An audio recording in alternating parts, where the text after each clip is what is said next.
大家好，我是中医王大夫。你们有没有感冒、咳嗽总不见好的情况呢？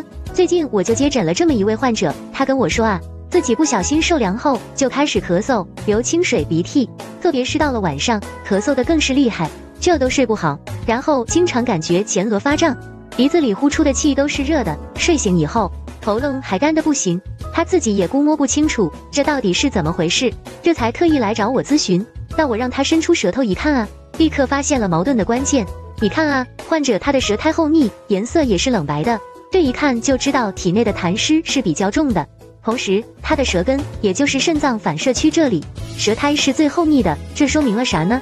说明痰湿和肾阳不足有很大关系。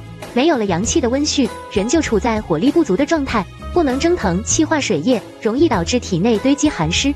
接着再来看看他的舌尖，这里有红色玉点，提示阳气被寒湿困阻以后，已经有化燥化热的倾向了。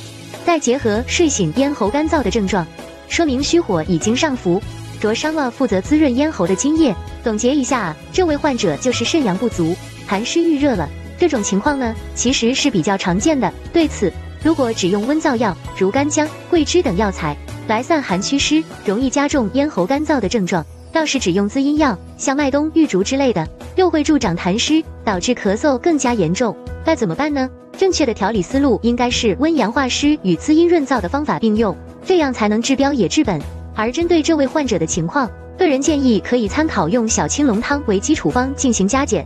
你看啊，这个方子里有麻黄、桂枝来散外寒、开肺气、缓解鼻塞、咳嗽，还有干姜、细辛温化体内寒湿，帮助排出痰饮，再加上白芍、五味子，防止其他药材过度温燥以及收敛肺气。